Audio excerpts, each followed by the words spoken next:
Welcome back friends. In this lecture આપણે સપુષ્પી વનસ્પતિની અંતઃસ્થ રચના વિશેની ચર્ચા કરતા હતા. એમાં આપણે આગળ બધા પેશી તંત્રો વિશે દરેક વસ્તુ જે છે ને આપણે ડિટેલમાં ભણી ચૂક્યા છીએ અને તમે બધાએ તૈયાર પણ કરી લીધો હશે.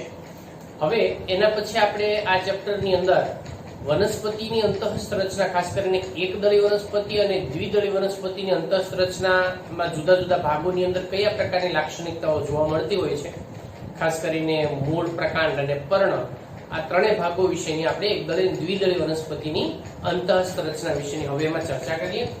તો સૌથી પહેલા આપણે જે વાત કરશું એમાં એ છે એની અંદર દ્વિદળી મૂળ. બરાબર, દ્વિદળી મૂળ અથવા દ્વિદળી વનસ્પતિમાં આપણે અહીંયા આદર્શ ઉદાહરણ તરીકે સૂર્યમુખી એની વાત કરવાની છે. સૂર્યમુખી દ્વિદળી વનસ્પતિ છે. બરાબર, સૂર્યમુખી મૂળ, આ સૂર્યમુખી મૂળની જે અંતઃસ્થ રચના છે, બરાબર, દ્વિદળી મૂળની જે અંતઃસ્થ રચના છે તો આપણે સૂર્યમુખી મૂળની અંતઃસ્થ રચના વિશે જોવાનું રહેશે. હવે અંતઃસ્થ રચનાનો અભ્યાસ કરવા માટે સૂર્યમુખીનો જે મૂળ છે એ મૂળનું કલેક્શન કરી એને બ્લેડ વડે આડો છેદ લઈ પછી એને યોગ્ય અભિરંજક તરીકે સેફ્રેનિનનો ઉપયોગ કરવામાં આવે છે. આ સિવાય બીજા અભિરંજક તરીકે એની અંદર ફાસ્ટ ગ્રીનનો ઉપયોગ કરવામાં આવે છે.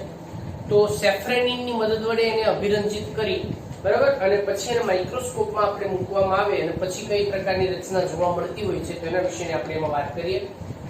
દ્વિદળી મૂળની અંદર હું તમને આકૃતિ જે દર્શાવીશ માત્ર આઉટલાઈન હશે, કેમ કે તમારે નીચના પોઈન્ટ ઓફ વ્યૂ થી આમાં કોઈ આકૃતિ દોરવાની નથી કંઈ, બરાબર, પણ એ આકૃતિ ઓળખવાની ખાસ તમને એમાં ખ્યાલ હોવો જ જોઈએ કે આ જે રચના દર્શાવેલી છે એ શેની છે.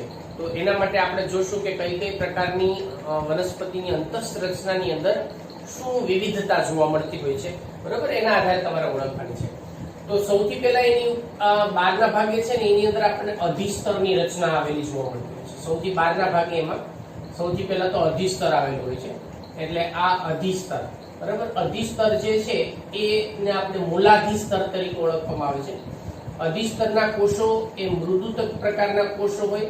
એના ઉપરના ભાગે આ રીતે આપણને બહિરુદ ભેદ ઉત્પન્ન થતો જોવા મળે, જેને આપણે મૂળ રોમ તરીકે ઓળખવામાં આવે છે. તો એ રીતે આની અંદર આપણને આ પ્રકારે મૂળ રોમ જે છે એ એમાં આવેલું જોવા મળતું હોય છે. તો આ અધિસ્તર છે, બરાબર, જેમાં આપણને સૌથી ઉપરના ભાગે આવેલું જોવા મળતું હોય છે અને આપણે મૂલાધિસ્તર તરીકે પણ ઓળખવામાં આવતું હોય છે. તો મૂલાધિસ્તર જે છે, મૂલાધિસ્તર જે સૌથી ઉપરના ભાગે આપણને આવેલું જોવા મળતું હોય છે અને એના ઉપર એમાં મૂળ રોમ, બરાબર, આ એક કોષીય મૂળ રોમ એમાં આવેલા જોવા મળતા હોય. આપણે આકૃતિ દોરતા જઈએ, રચનાને સમજતા જઈએ. તો મૂળ રોમ છે, આ મૂલાધિસ્તર છે, બરાબર, મૂલાધિસ્તર અથવા તો એને મૂળનું અધિસ્તર એટલે મૂળાધિસ્તર તરીકે ઓળખવામાં આવે છે.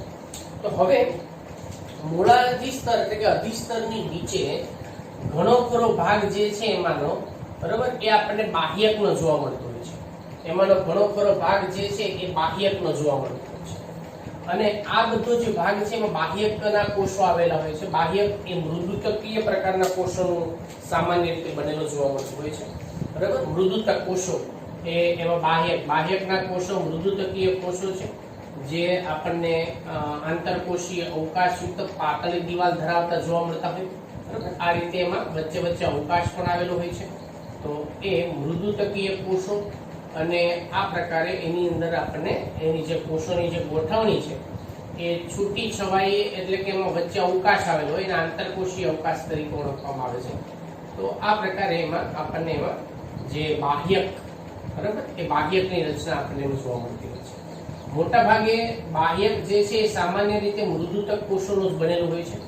એટલે એ વસ્તુ તમારે યાદ રાખવી. એમ બાહ્યકના જે કોષો છે એ મૃદુતક પ્રકારની જે પેશી છે એ પેશીના બનેલા આપણને ગોળાકાર કે અંડાકાર પ્રકારની આંતરકોષીય અવકાશયુક્ત રચના ધરાવતા જોવા મળતા હોય છે. તો બાહ્યકના કોષો છે. હવે આ ખરેખર એક વસ્તુ યાદ રાખો, આ જે રચના આપણે જોઈએ છીએ ને એ આખા મૂળનો આડો છેદ આ પ્રકારનો હોય, બરાબર. એમાં સૌથી બહાર અધિસ્તર છે, મૂલાધિસ્તર. મૂલાધિસ્તરની નીચે પછી બાહ્યકના કોષો આવેલા હોય છે. આ બાહ્યકની રચના છે. આટલો ભાગ બાહ્યકના કોષોનો છે. બાહ્યકની નીચેના ભાગે આપણે અંતઃસ્તર આવેલું છે.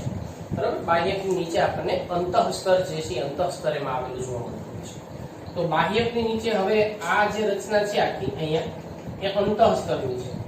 આ આખો ભાગ આપણને જેમાં જોવા મળશે. હવે પછીની જે રચના હું જે તમને અમે સમજાવું છું એને આપણે સમજવાની અનુકૂળતા માટે થઈ અને આટલા ભાગને આપણે થોડોક એમાં આ રીતનો બતાવીએ છીએ.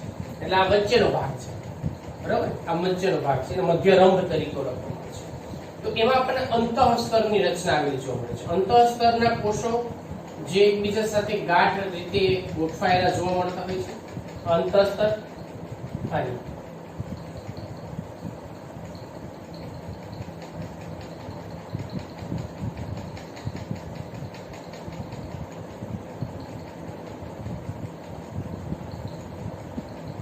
આ માત્ર લાઈન ડ્રોઈંગ ડાયાગ્રામ છે, યાદ રાખજો.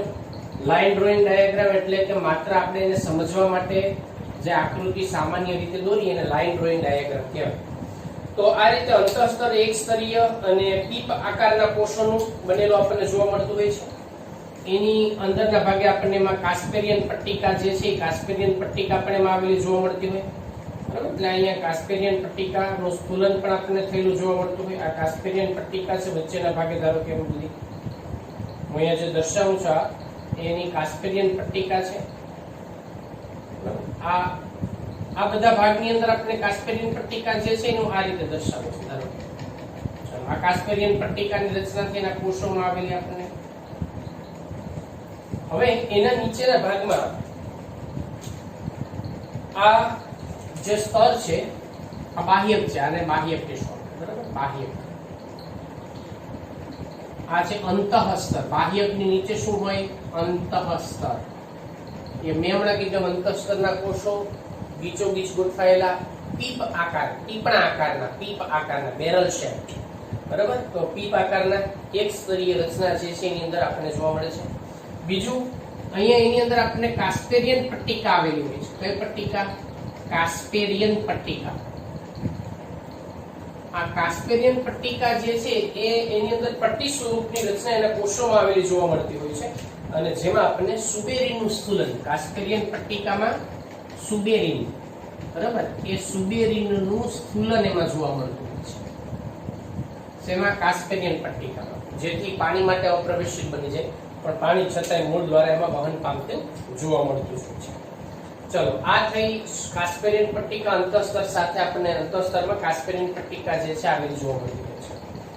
એની નીચેના ભાગે પરિચક્ર આવેલું હોય છે, બરાબર. એની નીચેના ભાગે પરિચક્ર આવેલું. આ બ્લેક કલરથી જે હું દર્શાવું છું એ પરિચક્રના કોષો છે, બરાબર. આ પરિચક્રના કોષો છે, યાદ રાખજો.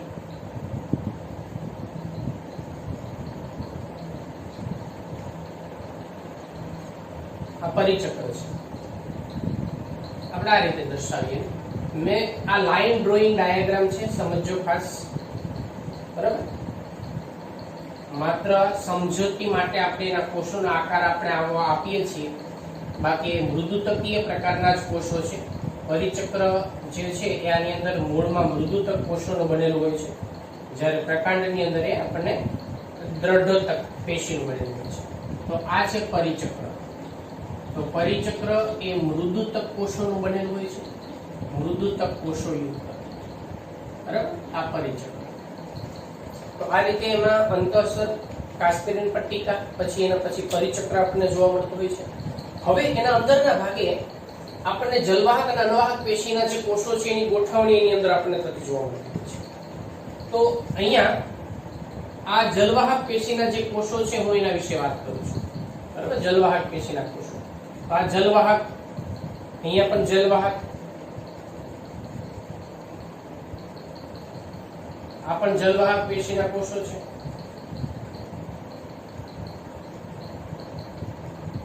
તો જલવાહક પેશીના કોષોમાં આ જલવાહક પેશીના કોષો, હવે એને એકાંતરે, કેમ કે અરીય રીતે વાહિકુલની ગોઠવણી છે, એને એકાંતરે ગોઠવાયેલા આ અનવાહક પેશીના કોષો,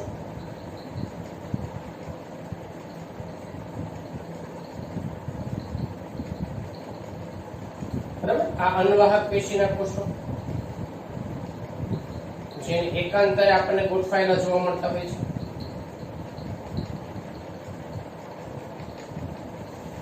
અહીંયા પણ બે જલવાહકની વચ્ચે આવેલા અનવાહક પેશીના કોષો,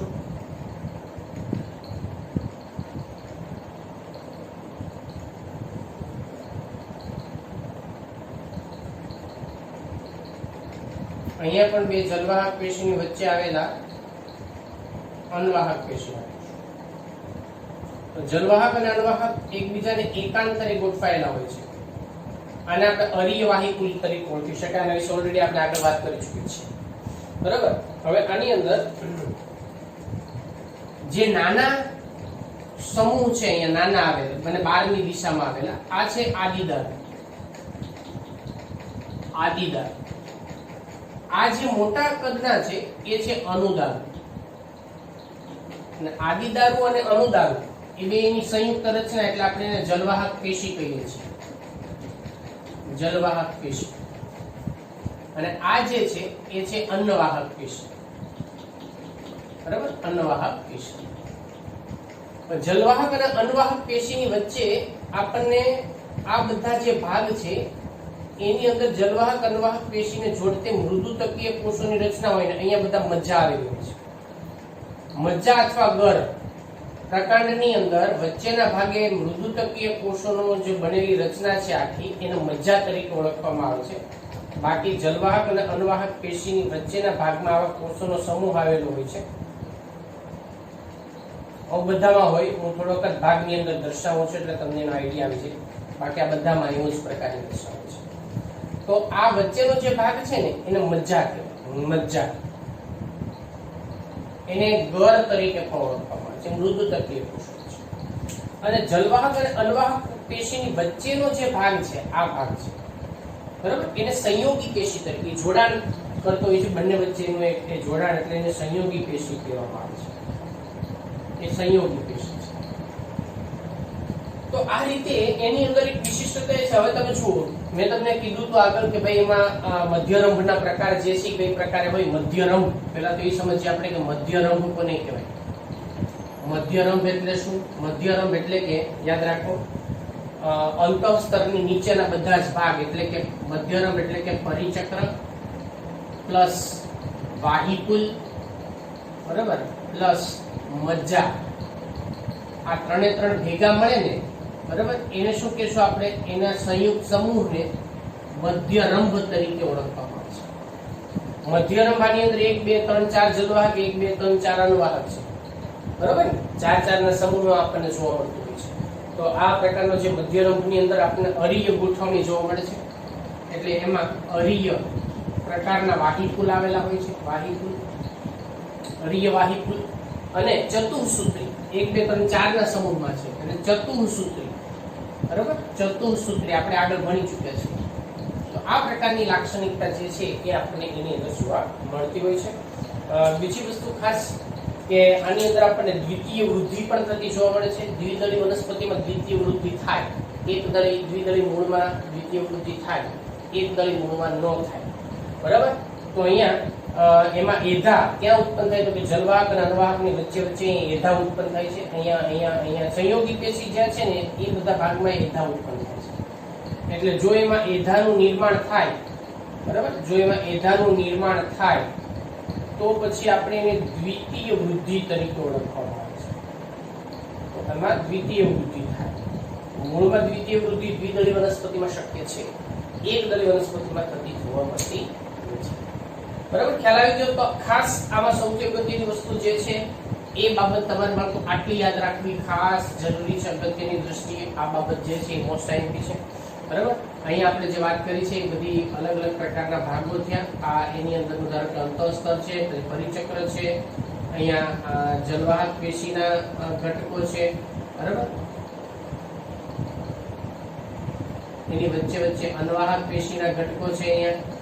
તો આ પ્રકારની રચના એ આપણને સામાન્ય રીતે એની અંદર જોવા મળતી હોય છે. એની બાહ્ય રચના છે. આ એનો એક સેક્શન, આટલો ભાગ જે છે અહીંયાથી માત્ર લીધેલો છે આપણે.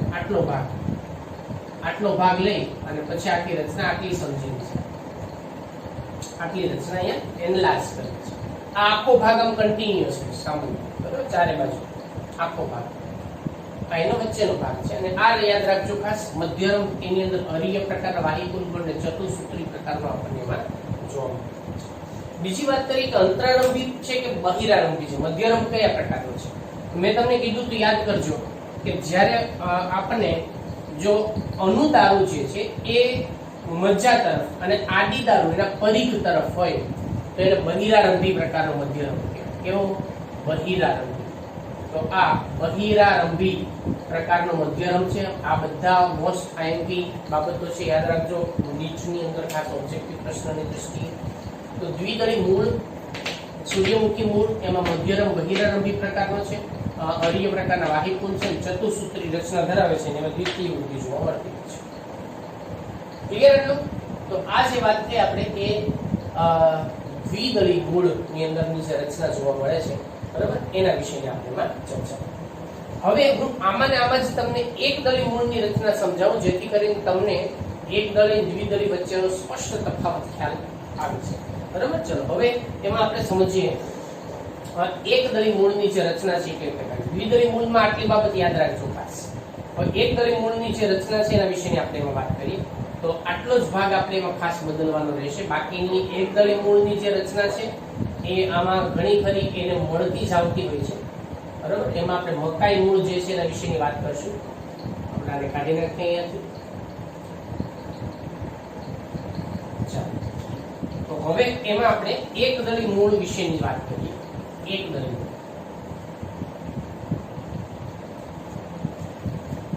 એક દળી મૂળની રચના દ્વિદળી મૂળ જે છે ને ઘણી ખરી મળતી આવતી હોય છે. માત્ર એમાં આપણને અમુક તફાવત જે છે જોવા મળતો હોય.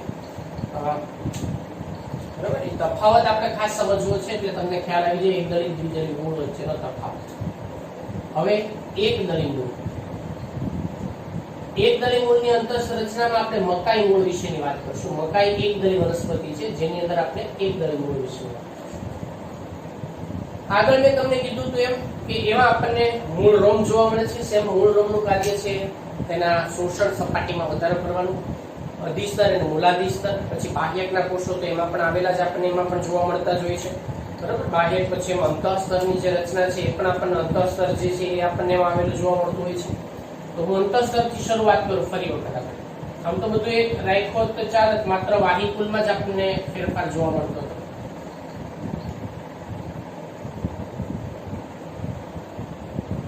બરાબર, સમજો તો થોડુંક આપણે ટૂંકાવી દઈએ.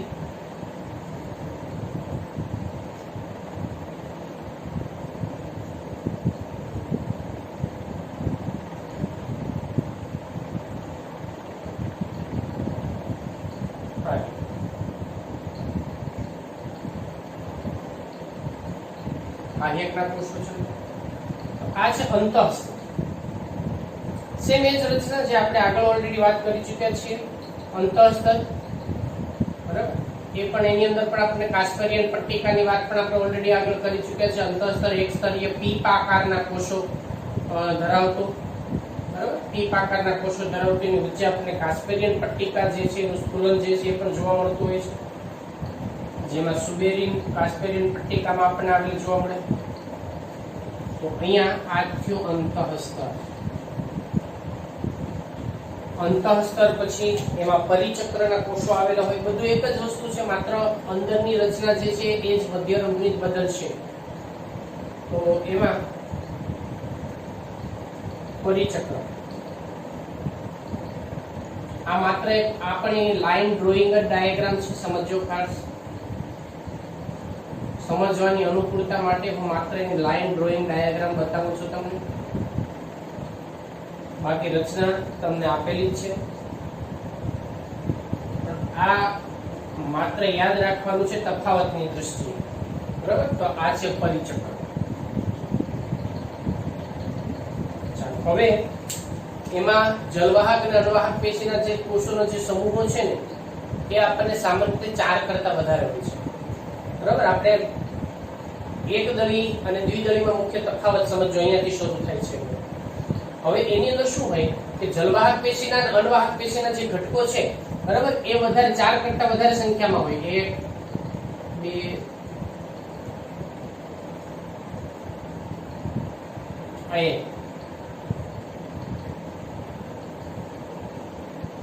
2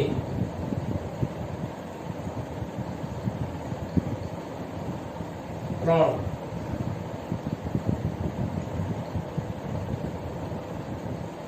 4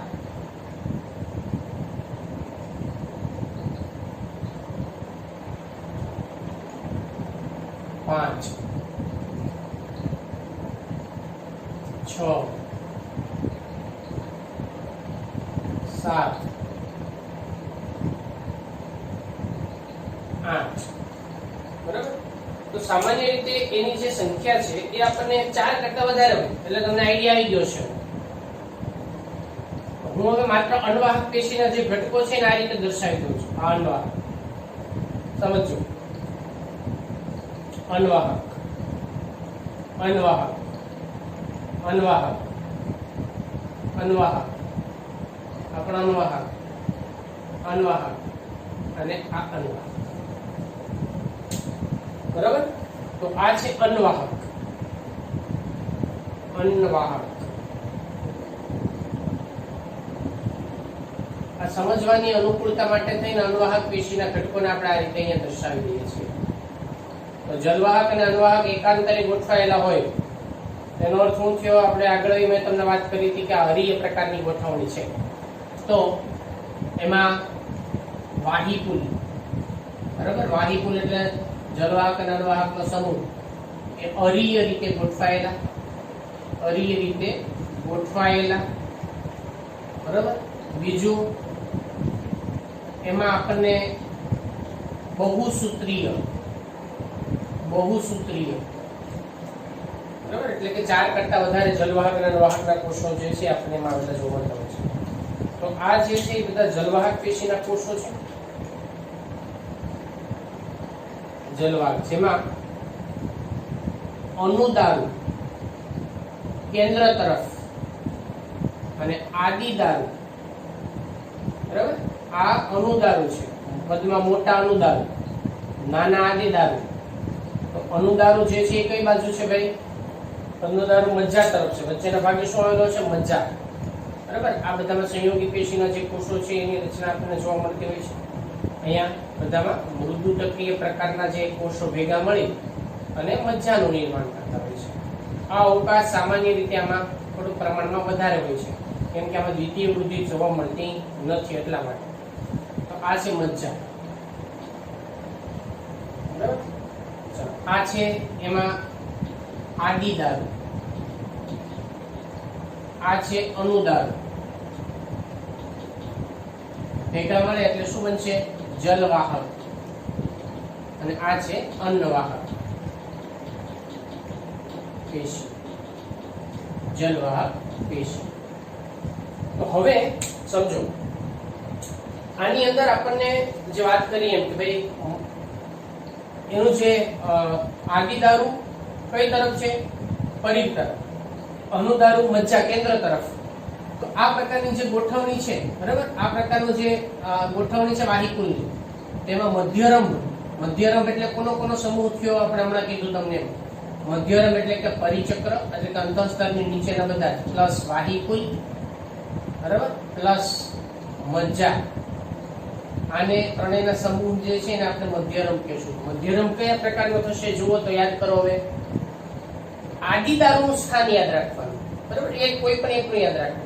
આદિદારું 12 તો બહિરારંભી પ્રકાર યાદ આવી ગયો ને. હવે મધ્યરંભ એ આની અંદર બહિરારંભી, બહિરારંભી પ્રકારનો જોવા મળે છે. આ રીતે બનેલું છે. તો બંનેની અંદર આપણને બહિરારંભી પ્રકારની રચના જોવા મળે છે, પણ ખાસ મુખ્યત્વે ત્યાં ચતુસૂત્રીય હતું, અહીંયા બહુસૂત્રીય રચના આપણને જોવા મળે છે. બીજી વસ્તુ, ત્યાં દ્વિતીય વૃદ્ધિ જોવા મળતી હતી મૂળમાં, અહીંયા એકદળી મૂળમાં, બરાબર, યાદ રાખો, એકદળી મૂળ જે છે, એકદળી મૂળમાં દ્વિતીય વૃદ્ધિ જોવા મળતી નથી, બરાબર. દ્વિતીય વૃદ્ધિ એ આપણને એની અંદર જોવા મળતી નથી. તો એકદળી દ્વિદળી મૂળની અંદર ખાસ નીચની અંદર આટલી વસ્તુ યાદ રાખજો તફાવતની દ્રષ્ટિએ. તમને ફરીવાર જણાવી દઉં, એમાં બંનેની અંદર તમારે શું યાદ રાખવાનું છે ખાસ?